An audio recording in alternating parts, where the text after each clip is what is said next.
Let's travel into the future. What will we see?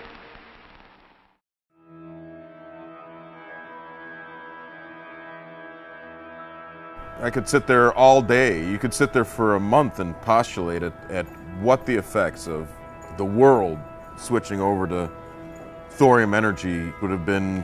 It's almost unfathomable. I think it's always been the right time for thorium. I think it's been the right time ever since the research was canceled in 1974. The United States would have probably achieved energy independence around 2000. Our fossil fuel usage would be diminishing every year. You wouldn't have nuclear waste issues like we're facing today. Fukushima wouldn't have happened. 3 Mile Island wouldn't have happened. We would be producing continually less and less carbon dioxide emitted to the atmosphere per year. Oil consumption would be on the decline.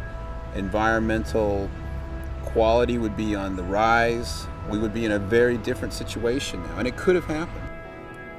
The great tragedy is it could have happened, a third of a century ago. That's the part that I find almost so tormenting, is that was a very realistic future that could have taken place. We don't want to wait any longer for that future.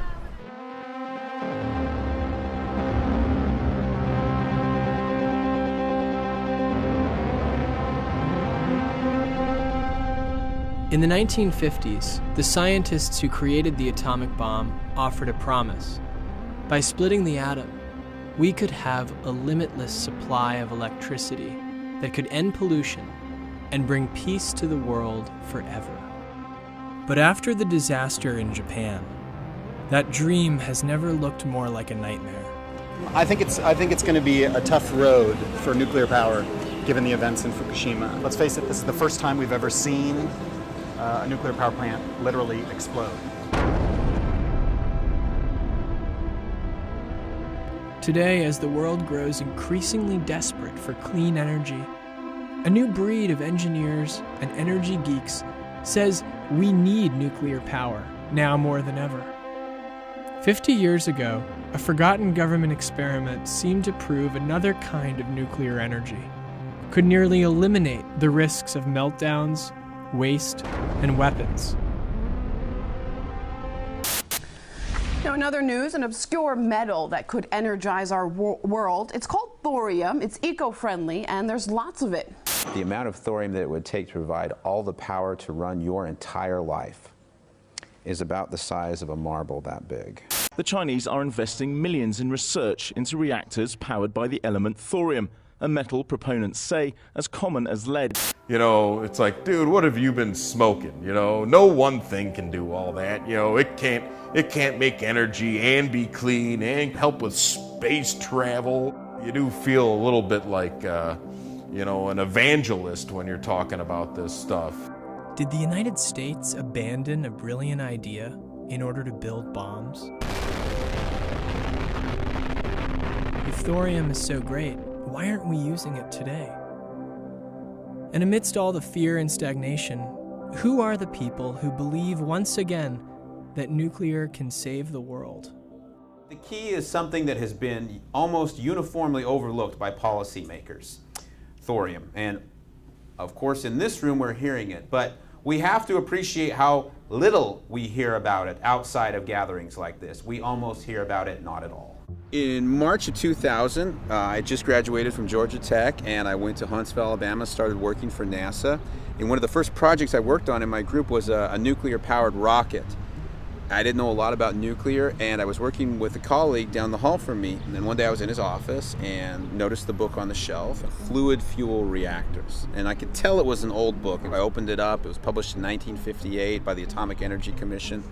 And I said, well, what's this book about? He said, oh, I remember hearing some of the old timers at Oak Ridge talk about a different kind of nuclear reactor they worked on that was based on fluid fuel rather than solid fuel. I thought, never heard anything like that before. Additionally, I saw the book talking a lot about thorium. And from the book, it seemed to say that it had something to do with making nuclear energy. I thought, I need to get further education. And I'll probably find out why it's not that great. Instead, what I found out was that it was even better than I thought. My lords, please forgive my ignorance, but what is thorium? I'm very grateful to the noble Baroness for this question because clearly I've learnt quite a lot about it recently. It is, of course, for those that wish to know, thank you very much, it is named after the Norse god Thor. It comes out of monazite sands, which are largely found in India and Norway. And there are all sorts of other facts that she can find in Wikipedia, as indeed I did. My lords, my lords, my lord. Thorium is a naturally occurring, fairly abundant mineral that has the potential to release great amounts of energy if utilized in the right kind of nuclear reactor. It is found in every nation in the world. If you pick up a rock, it's likely there's thorium in it. It's very likely that there's thorium in fact, it's certain that there is thorium in the granite of this rock right here. If we had a Geiger counter, we would be able to detect it. Thorium will power the world. That's our new bumper sticker. It's going to say, Thorium will power the world. Ask me how. And then they have the little QR code there. That's my new version of Ask Me About Thorium. And maybe the last thing is just introduce yourself. I'm John Kutch, just so we have that. Shouldn't it be dramatic? Shouldn't the sun be like rising behind me? And John Kutch. So I'm John Kutch. I'm the executive director of the Thorium Energy Alliance. That's Vince Lukowski. I'm the grand potentate of thorium knowledge. And the dispenser of knowledge. Yeah, exactly. And truths. A company hired us to look at different materials, and thorium was one of them. You know, the short version is, they're like, what can you do with thorium? I'm like, you can't do shit with thorium. It's sort of like garbage in a way. And he's like, oh. I'm like, but it might save the world. And he's like, how can it be garbage and save the world? I'm like, it'd take a long time to explain. He goes, well, can I invest in it? And I'm like, no, it's garbage. And he's like, god damn it. And so, move on to cobalt or whatever. But I never lost it. I'm like, man, you could save the world with this stuff. It's unbelievable. The trouble is, it starts to sound like too fantastical almost right out of the box. You can't make nuclear weapons from it. It's available. It's right there on the ground, man. It's all around us, You're just like, have I gone back to an ashram in the 60s or something, free energy, man, it'll seem fantastical. It's like, are you telling me that serious people and scientists are looking into such a thing? And to think that this could have been common knowledge, 35 years ago is upsetting, but the fact that we still have this opportunity is exciting, and even if it does sound like, secret sauce and magic beans and things like that.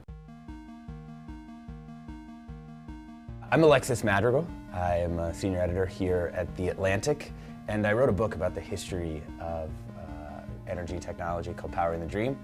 We're here at the Atlantic's new offices in the Watergate building, which of course is where the events occurred that eventually brought down Richard Nixon, which has nothing to do with us, but is also just interesting. Well, I think we have a really difficult time defining, what's green and what's not green. But I've decided that for myself, the most important, the dominant issue, the thing that could wreck every ecosystem on the planet is climate change, and so therefore that's what I'm going to focus on. So for me, nuclear power is a green power source. The most exciting thing about nuclear power is that it could actually work in a way that saves the world. and the scary thing about it is that I'm not sure as a society we are good, and I'm talking about American society, are good at dealing with difficult socio-technical problems like how you run a nuclear industry.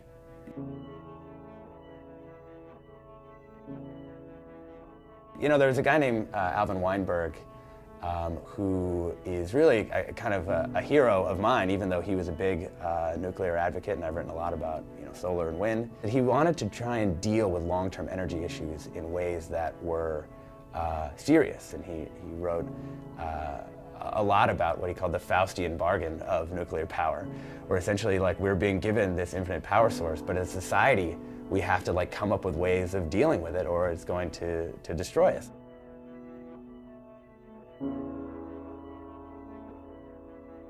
The thing that's sad is that was in 1960, and here we are 50 years later, and the United States still hasn't come up with a good solution for waste, and still hasn't come up with a good way of even dealing rationally with what kind of nuclear power we want to have.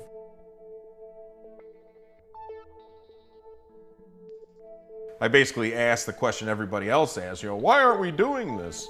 But I'm the kind of guy that, you know, if I don't like the answer of why aren't we doing this, I decided, you know, well, I'm going to do it. This building is a 1889 firehouse that I bought, and it's basically my workshop. So it's an old ass house, and we redid all the brickwork, tuck pointed it. You know, it took about 10 years to do it like one chunk at a time.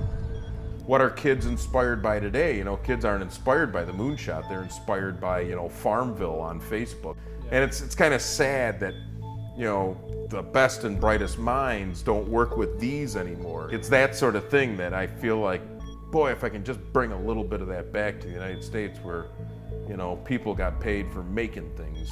We keep such a low profile here to begin with. You know, we do all this engineering work for companies all around the world, and you know, nobody in this town really understands what it is we do. So, you know, thorium would just be one more thing. You know, if we were like, hey, yeah, we do thorium work out of that building too. It's just like, it's just like, okay, well, good to see you, John.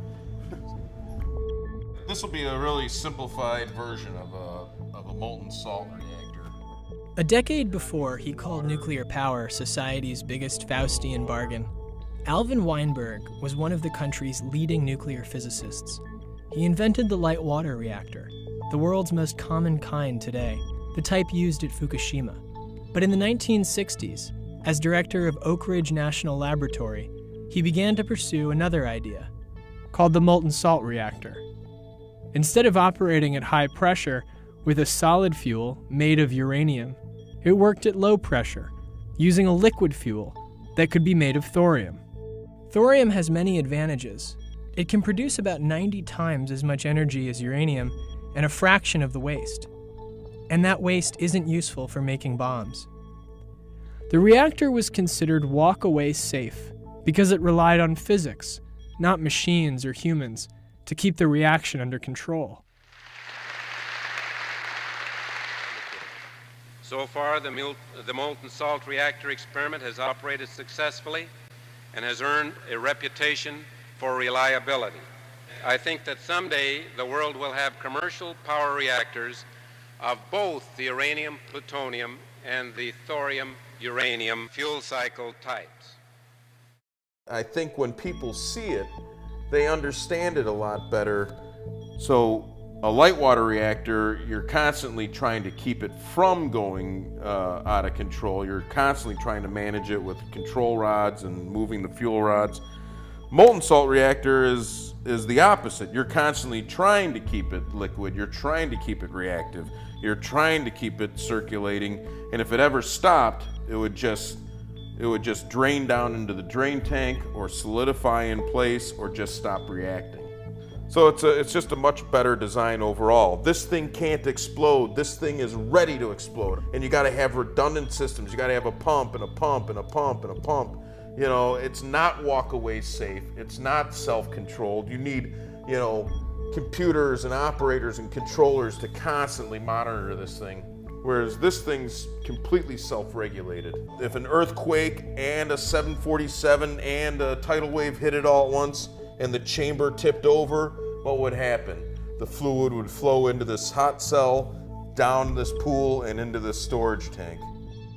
Despite some hiccups, the reactor ran successfully for a record 6 years.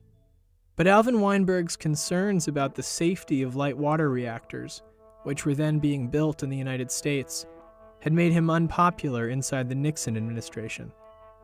In 1973, he was fired, and the reactor was shut down. The project was eventually terminated, but I still think that, well, eventually people will come back to this way of trying reactors. Today, the research lives on through the internet. On countless websites, thorium fans say the United States could build a new reactor with the right laws, around $1 billion, and public support. There's environmental organizations that are just like, the only good nuclear power plant is the one in the sky, you know, and it's like, yeah, fine, that's super great, you know, and when you're popping popcorn on the one sunny day a year in the middle of the day, because that's the only time you get your solar stove to work, you know, give me a call, I'll be over, you know. and we'll do our hand puppet shows in front of your candle, your beeswax candle. Alternative energies like solar and wind aren't yet capable of matching the carbon-free energy produced by the United States' 104 nuclear reactors. But that doesn't matter much to the people who live near Indian Point, the 50-year-old power station outside of New York City. Like many other reactors, Indian Points weren't originally designed to last this long. Today, residents have another dream in mind. Close Indian Point! We will close Indian Point! Close Indian Point! Now, I know some of you may think my hat is funny, but it's actually radioactive protective gears. I call for your immediate resignation from the NRC as our failed government agency. The plant is located 34 miles from Times Square. It's a very old plant. It's from the first generation of nuclear plants, the same generation that Fukushima is from, that other plants that have had major problems are from 3 Mile Island. You really have an accident waiting to happen. We should take steps now to secure the nuclear waste on the site, to shut the plant down and decommission it, to make it safer.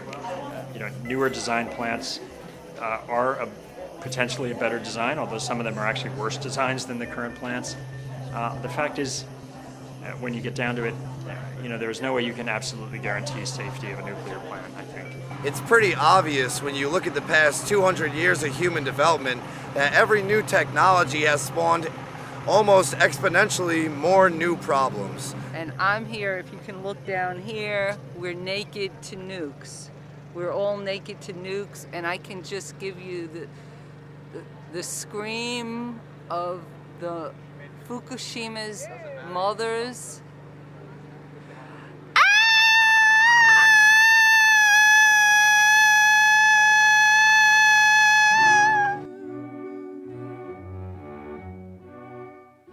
After the disaster in Japan, the Thorium movement has a new opportunity to capture the public's imagination. Now, they're not just trying to influence change online, but at conferences, right in Congress's backyard. This is our third conference, and the intent is to spread the word about the tremendous benefits of using thorium as energy. You get this mix of the enthusiasts and sort of the pro-am person and the guy that just learned about this over the internet and is just like, why are we doing this? And you know, they get in the high dungeon and they're like, this has got to be done. We must do this.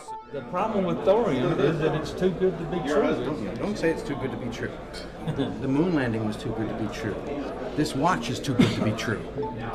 And here they are, and so many other things. You know? It's a gift from God that we have thorium. It's only one element that we can do this with. And I'm looking forward to this moving on to the next generation. Hopefully in my lifetime that we do have a new generation of nuclear power fueled by thorium. People see nuclear energy as something that's touchy, they're not willing to trust a new development, but I really just think that that's the way that it's going to take a while, is because you have to change a whole system instead of just changing a few people's minds. The whole world waits to see what the United States will do. And it's up to us to move on this, because if we move on it, then it'll free the rest of the world to pursue this stuff too. This would be like the great good thing that America could do, not just for itself, but for the world. The flip side of that is that America could suddenly lose a lot of legitimacy in the world.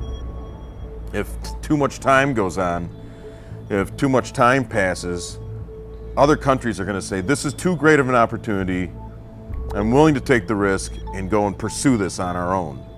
This is a book which I wrote in Japanese, but the meaning is a thorium nuclear power, which is peaceful energies. We've been talking about passive safety in the lifter community for a very long time. After Fukushima, a lot of people started to pay much greater attention to this aspect of the reactor, but we are no Johnny-come-lately to this. When you're an undergraduate or graduate nuclear engineering student, you learn about thorium sort of as a side topic, but not as something that seriously would be used in the business. I'm Paul Rogie. I'm an Army colonel and I work in the Army Training and Doctrine Command. I'm responsible for operational energy concepts for the Army. So I look at the requirements that soldiers need to operate in places like Afghanistan or other parts of the world. And the thing that's made me interested in thorium is that it may have some benefits in terms of proliferation, safety, processing efficiency, maybe even economy. And so it's certainly an intriguing technology. We see the Indians and the Chinese and others pursuing thorium as a potential source. And so it certainly makes you wonder if that isn't something that we should be looking into if they find it so interesting.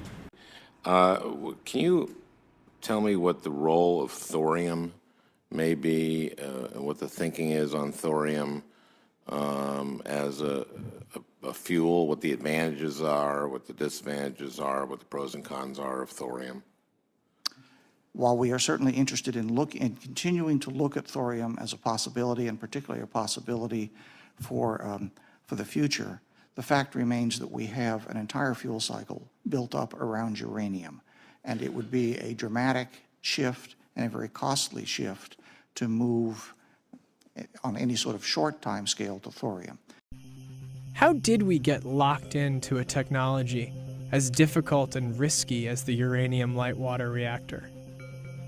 When the Navy's Admiral Hyman Rickover was looking for a reactor to power his communist-fighting submarines in the 1950s, he ran a critical test of the light water reactor. And it worked. You know, these things are big, complicated systems. The tests are all very risky. It's very difficult to get things right.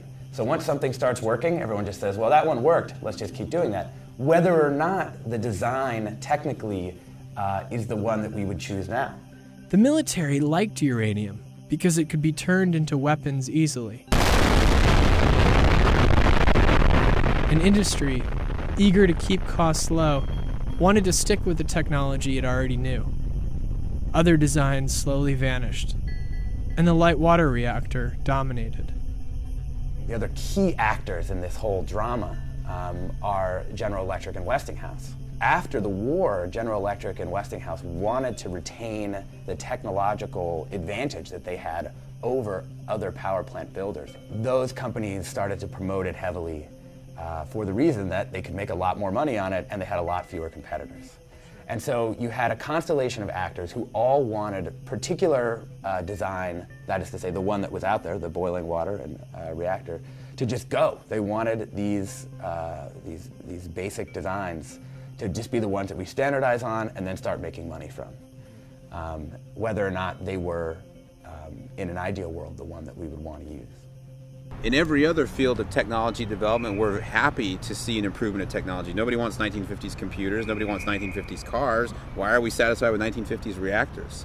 You know, why don't we want to see technological advance? Nobody else says, you know, you gotta stop developing computer technology. We don't want people to think old computers aren't good. You know, nobody says that. I took a fateful step very recently. I started a company to try to make this vision come true along with my partner Kirk Dorius, and so we're going to be introducing Flybe Energy to you today, a new company and one devoted to making thorium a reality.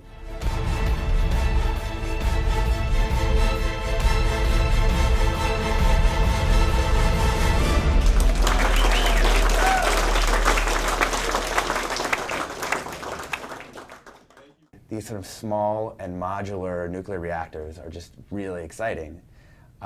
You can imagine them being used in all kinds of different ways. You can imagine them, I mean, one of the big problems right now with nuclear power, it takes like 8 or 10 years to build a plant.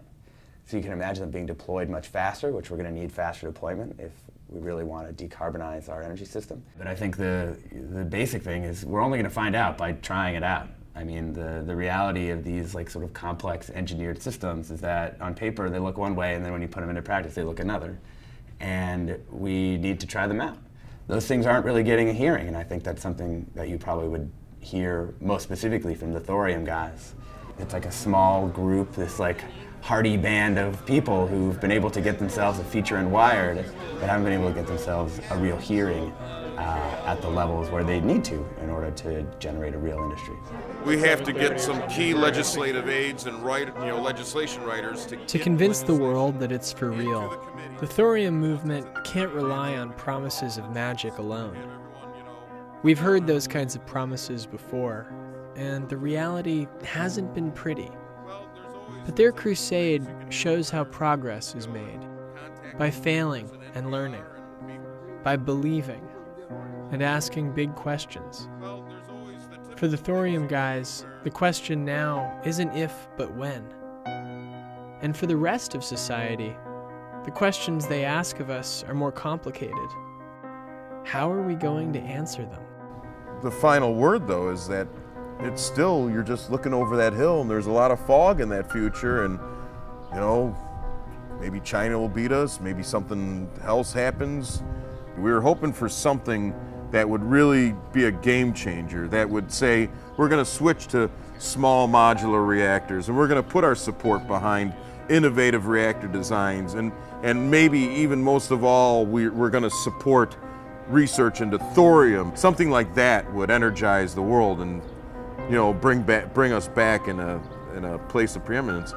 You know that you all are the future of energy.